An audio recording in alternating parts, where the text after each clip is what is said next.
loving this series so far. The male lead asked for permission a bit too much.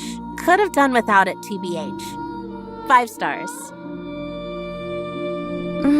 This book is amazing. Absolutely loved it. I'm leaving snail trails all over my apartment. Perfection. 5 stars. Oh, I absolutely loved it. I'm never looking at my German Shepherd the same way again. Blushy emoji, blushy emoji. 5 stars. No, you can't monetize this video. Are you dense? It's literally just porn. Welcome back to the Papa Meat channel. How you doing? How you doing? Come on and sit on down because today we're talking about books.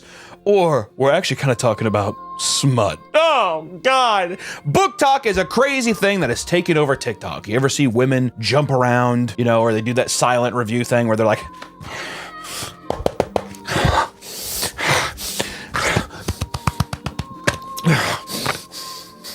and they show off 7 different books that they read in 1 month because how do you have that much time? I feel like a idiot every time I watch these. Knowledge. Who the has enough time to read this many books? I don't think I've actually read a full book since like high school. Real talk. I've read like comics. You don't count like comics as a fucking book. Yeah, manga. Yeah. But basically, Book Talk has made reading cool. Women get to come together and talk about the books they like. I love that book. I've never read that book. I'm gonna put it on my buy list. I'm gonna read it. Or sometimes people just like to act like they read books, but really they just put it up on a shelf and then they color coordinate it like red, blue, green, yellow. And it's an aesthetic thing, like Dr. Seuss's house or some shit. I don't know. If I walked in a library and I saw that, I would be like, that year's no way. And then, you know, you have people who are very excited about books, and then you have people who are weeping. I mean, weeping over books, which begs the question again. It's kind of the whole idea of you not crying, or you are sobbing, and then you set up your phone to record yourself crying for community engagement with Book Talk? Is that weird? I don't know. And here's the thing. I want to say this. It's ignorant of me to say this because I haven't been a part of a community where people do that, right? So this could be a normal thing where people are like, oh, it's normal and it's kind of funny. We're laughing at ourselves with the camaraderie that we have. I could see that, dude. Whenever Vinnie Paul died, the drummer of Pantera, I cried. I called my friend sobbing. Oh, fuck it, he's dead! Like that the whole time. That's a person, and you're not like setting up the camera, calling your buddy. I'm trying to be devil's advocate, Nick. All right? I don't want all these b****s being mad at me, okay? I thought, you know, a lot of people are gonna be like, oh, f you, Hunter, what do you know? I know when people are a little nutty. That's a little nut. But Book Talk does have a dark side, and the dark side is women evolving, transforming, mutating to recommend smut. And because of this, we have seen the rise of smut talk. Oh my God. You won't ever find a guy like Cover your mouth in a second. But you promise you're not gonna yell for help. No! listen to me. No! You won't ever forget me. You really don't. No! Hashtag smut talk has been searched over 4 billion times and is growing in popularity very quickly within the Book Talk community. People hear, oh, Book Talk, what is this about? And then you figure out that this is people being a little horny. Don't point at yourself, dude. Don't point at yourself, Nick. There's a TikTok that has 1 million likes where it's just like the Grim Reaper can f like a god or something. And it's like girls, you know, whenever they cut themselves out or it's like a green screen, they're just like, yeah, okay, give it some of that, Nick. Which I will say this, I'm gonna die on this hill. The people that consume this shit are the people that are the stingiest in bed too. Starfish. The smut side of the book sphere, so to speak, is not new. No.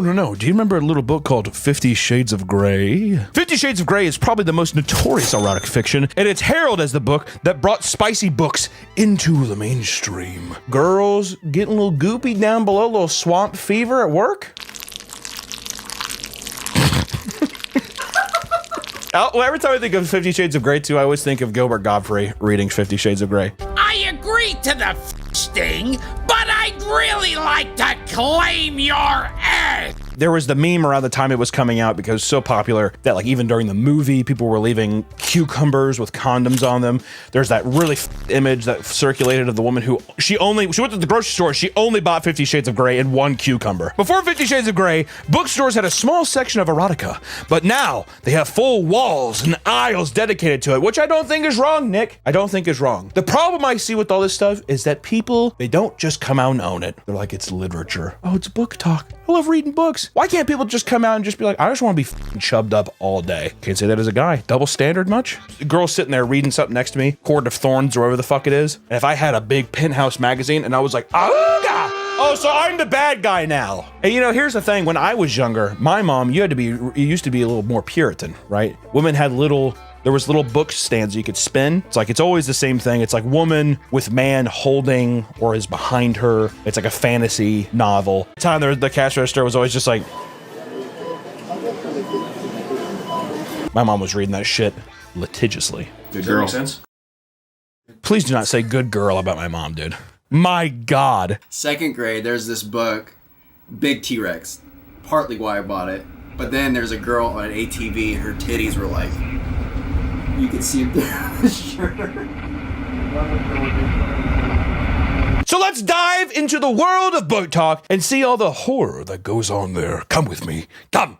First, we're going to start off with a notoriously popular one called Fourth Wing. This is written by Rebecca Yarros. And it's a #1 best-selling author. Just like every other book I see on the stores, it's a #1 bestseller. One of the most recommended book series on Book Talk is Empyrean by Rebecca Yarros. The first book in the series is The Fourth Wing. It has a 4.58 on Goodreads with over 1.7 million ratings and 232,000 reviews. Here is the synopsis. Fourth Wing is a fantasy romance novel set in a brutal military college for dragon riders. The story follows Violet Sorengale, a young woman who is forced by her commanding general mother to join the Riders Quadrant instead of living a quiet life among books and history. Just like my book talk, she's just like me. It features a strong romantic subplot between Violet and Xaden Ryerson, a powerful and attractive wing leader. Okay, this is kind of turning me on. If there was a GoPro under my desk, we would be in a lot of trouble. Somebody was good enough to upload their emotional turmoil and their emotional stages while reading this piece of literature. This is me before reading Fourth Wing. They are going absolutely. Don't fight it anymore. He's always wanted her. Oh my god, what's going on? This cannot be happening. Oh my god. Oh my god. Oh my god, I hate this. I'm telling you, once again, if I'm able to do the joke of like, don't put this in. The first comment is, I cried for an hour because of Liam. I wish I knew what that meant. Editor, put just who is Liam and what happened? Man, I'm dead. Destroyed my soul! Oh my god! God! No, because after that I couldn't do it. Full on sobbing. For real. Mother is mothering.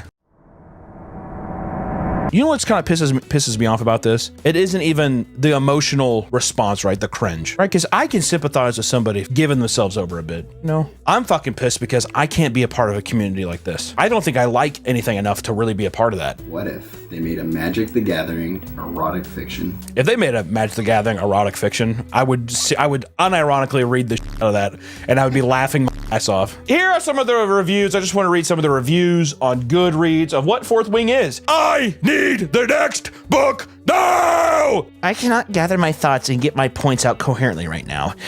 Like, how can I even write this review and explain how much I love this book?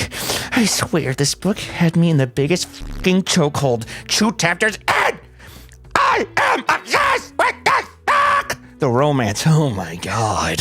The romance was perfect, chef's kiss. Enemies to lovers, splendid, beautiful, it had me going feral. The tension was everything. It's the perfect build-up, and the payoff is amazing once it happens. That was Brooke's review. That was crazy. I mean, I can't believe she reviewed that much. If Throne of Glass, Divergent, Aragon, and Zodiac Academy had a baby, this is better. I am utterly obsessed. Mark my words, this is the next big romantasy series. Zayden Ryerson, this man has easily become one of the top book boyfriends of all time. He's a man who is loyal, caring, and wise. And the way this man obsesses with Violet, damn. The things I would let this man do to me. These are intense reviews, but you know these people are writing this with no emotion on their face. The things I would let this man do to me. She's just out, she's like, I want to say we do have a couple excerpts from this book. I think we should preface, there are entire videos that people post on BookTok of just the spicy chapters.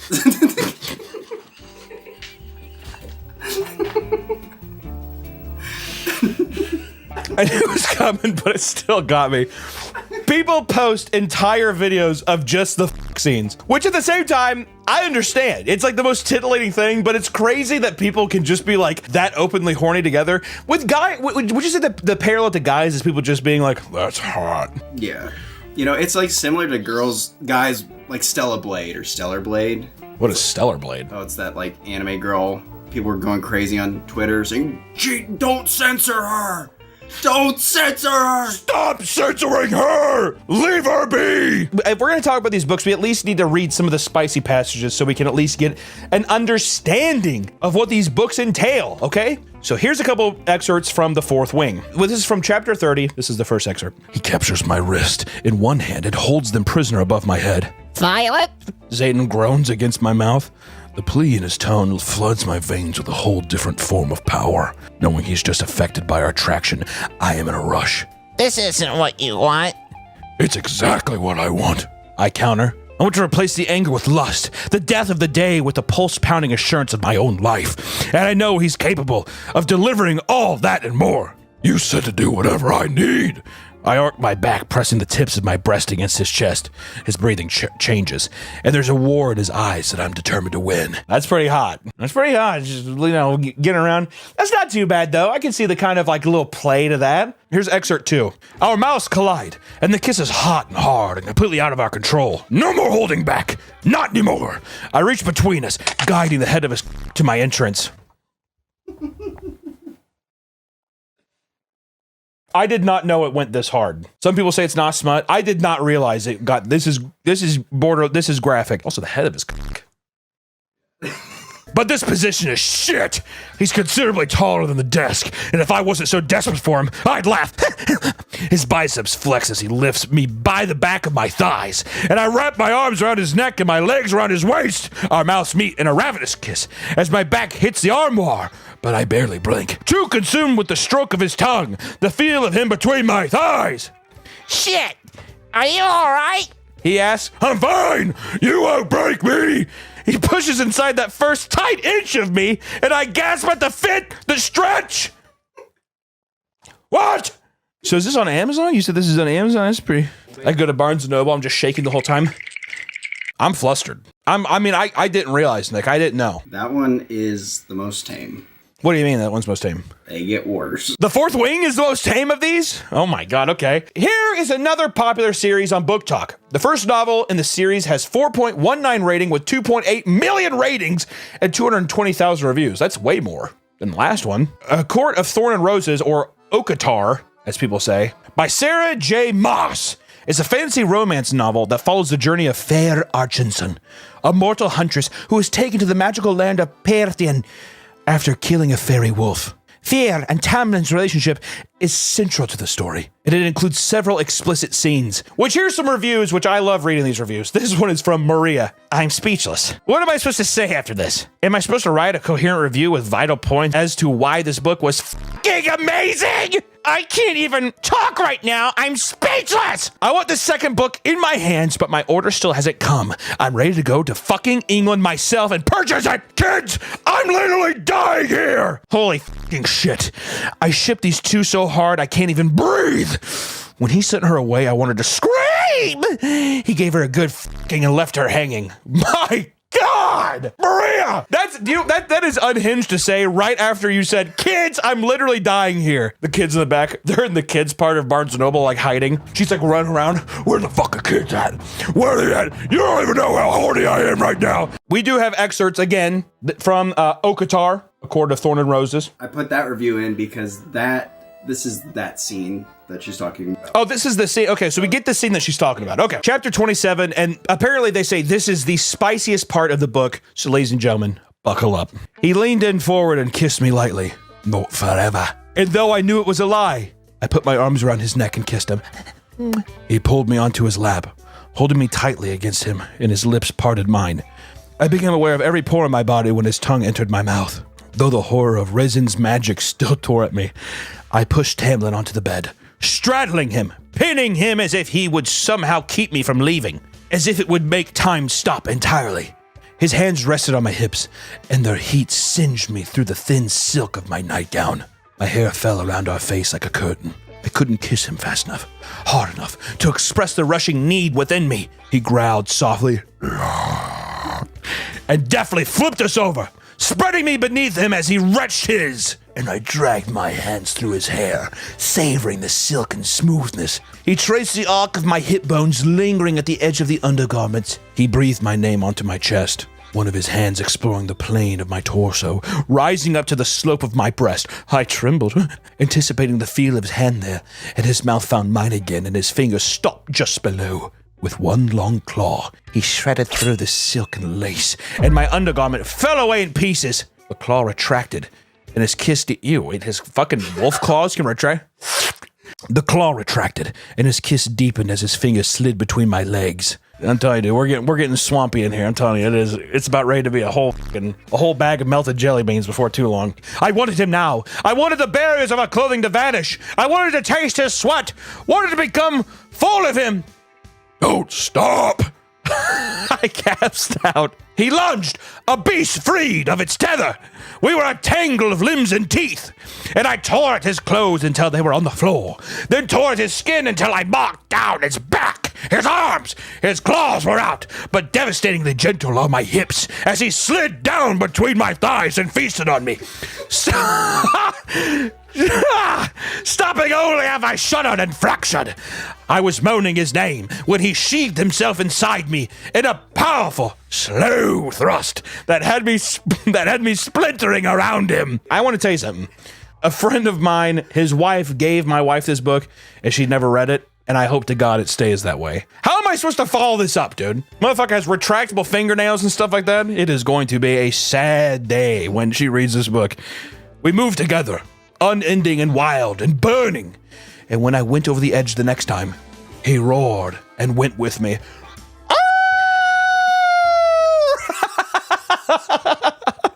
I fell asleep in his arms, and when I awoke a few hours later, we made love again, lazily and intently, a slow burning smolder to the wildfire of earlier.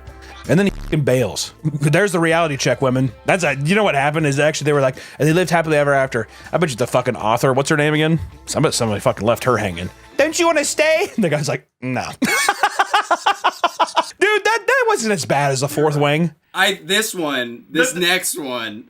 Okay, all right. This next one up is called Icebreaker, which Icebreaker by Hannah Grace is a contemporary romance novel that combines elements of sports, romance, college life, and personal growth. Okay, that sounds awesome. The story revolves around the unlikely relationship between a figure skater and a hockey player, set against the backdrop of a university setting. I hate that. She's a competitive figure skater. He's captain of the hockey team. I hate this. I hate this already. Why can't he just be like, he just plays hockey? He's the best of the best. Despite Anastasia's Despite Anastasia's best efforts to not fall for a hockey player, but fall she does. Here's some of the reviews. Shut the f*** up! This is 100% one of my favorite romance books ever! I love it so much! I was smiling wide while reading most of it. So, Sophia. Here's some of the excerpts, all right? Chapter 9. He wastes no time sinking his hand into the hair at the nape of my neck, gripping tightly. His free hand slips under my body and palms my ass. All right, you're not wrong. We're starting off fast. Making me moan into his mouth. What is up with people moaning into... Nate is everywhere all at once. It's just like the movie. Nate is everywhere all at once. All I can do is hold on to him and take it. And when his mouth travels down my neck, sucking and nipping, I'm practically panting. You sure? You have a pen and paper for me to draw you a map? I'm making jokes. Why am I making jokes? Why do I find how unimpressed with me he looks right now so funny? And hot? I'm about to open my mouth to tell him to hurry up when his tongue runs down inside my folds. I'm actually wondering how much we can actually fucking put in this. The cover of this is extremely deceptive. A loud, desperate moan echoes around the room. I don't even realize the noise came from me until I feel his shoulders move because the jackass laughs. Fingers tickle up my back of my thighs until they can't go any farther. His huge hands sink into my ass, squeezing at the same time. He sucks my clit into his mouth in a way that makes me feel like I'm floating. Giving her the fucking old sour, hey, the green apple Jolly Rancher treatment. God damn. One of his hands moves from my ass cheeks, and when I look down, a pair of brown eyes are staring back at me.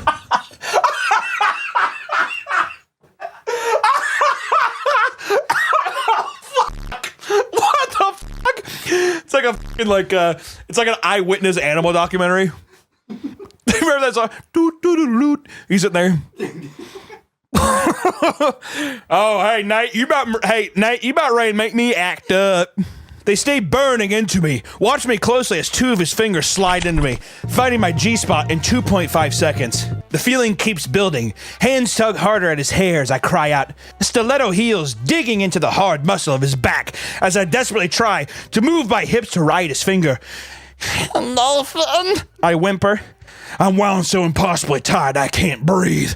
Nothing, I'm going to cut. I don't even get the words out as every part of me spasms and I scream. Everything tingling and throbbing as I tighten around him, bucking and thrashing, pressure and heat flooding my entire body.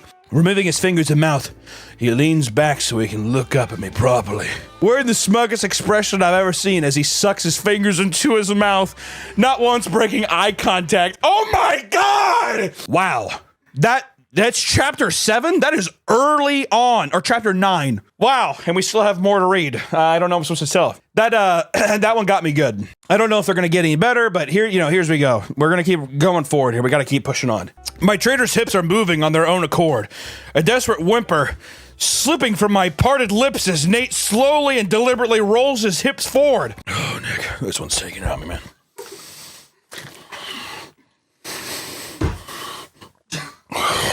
You only like me when you're drunk and horny. Can you be a good girl and be quiet? I nod, prepared to finally feel his long, thick fingers easing, throbbing between my legs. God damn, dude. The music is still blasting. Our friends paying attention to anything but us. And the familiar red-hot pleasure shoots up my spine.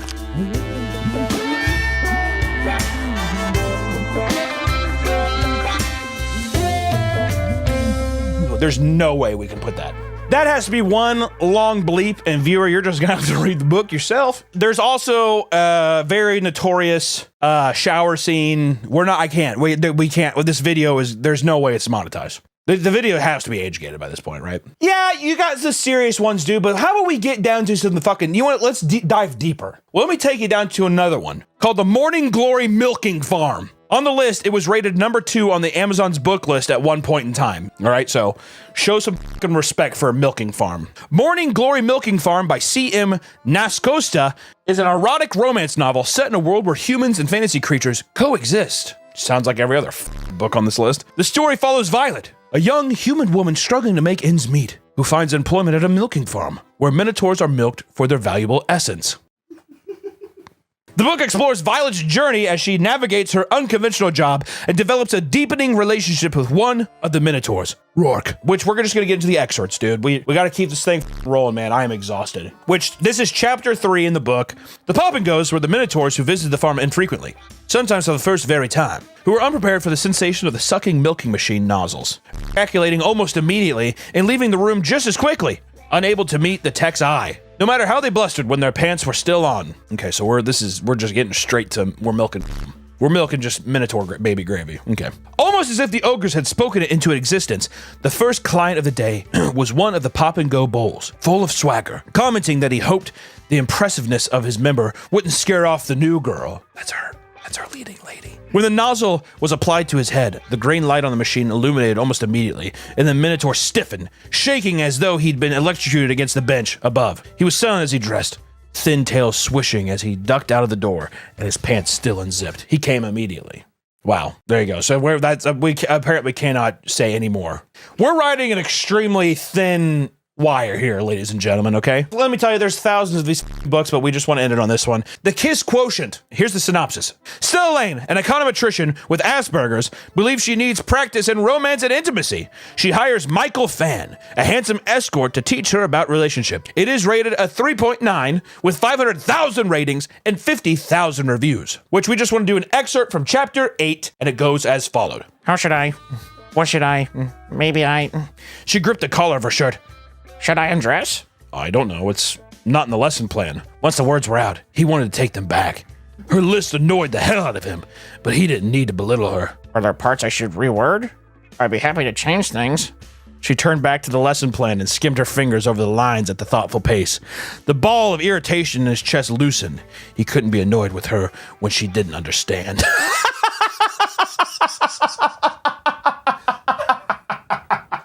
It's like a puppy. It's like a fucking puppy. God. Well, I can't be mad. She doesn't know what she's thinking and saying. She has Asperger's. God damn it. He usually preferred women with bigger breasts, lusher hips, and rounded thighs. He liked their softness, the way they filled his hands. That was not Stella. She was a rickety bitch, thin like a paper. Take your bra off. His voice came out rougher than he intended, but he couldn't help it. He was dying to see the rest of her. It's not necessary. They're not my best feature. They're small. Dude, I'm getting the Asperger voice down good, aren't I? A rough hand skated down her stomach and slipped beneath the waistband of her panties. Clever fingers caressed her with bold strokes. Her body clenched hard, clenched even harder when he pressed a finger deep, filling her. She climbed quick and sharp toward release, and it scared the hell out of her. Ah! Ah! She clawed at his wrist. Stop, I'm not ready.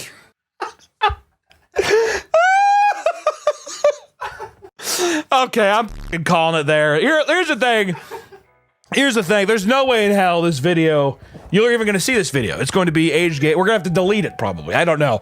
All I got to say is, listen, ladies, I get it. The thing is that to women, I'm reading it in my voice, so it makes you laugh. If I would read this alone, I would laugh, right? But I could see people, if they really got into this shit, I could see them being like, yeah. To me though, I'm curious. Well, okay, I'm not gonna lampoon everybody onto one thing, but I would say the majority of men would probably think they wouldn't like get into it the same way. Especially the commitment of having to read a whole book just to get your nut off. Come on, dude. You know what I mean? I mean, those were abhorrently cringy. To be fair, and the thing is, there's no way to take them out of context. It's a scene. You know what it, you know what I mean? You know what it is. It's just, I don't know. But I get it. And I gotta tell you one thing. There's a lot of worse things to, I don't know, be a part of. Smut talk, if you're a part of that, and you're throwing yourself on your bed because you're all horned up and you have to tell other millennial women about how your fucking beanbag is... Do what you gotta do. But I gotta say, very funny. I did not know it was this severe. I gotta tell you, I'm not gonna lie. This was a polarizing recording. I don't even know who I am anymore. You're sweating, dude. I'll see you next time. That's how I'm gonna end it. The Kiss Quotient. What is? Okay. The Kiss Quotient, an econometrician.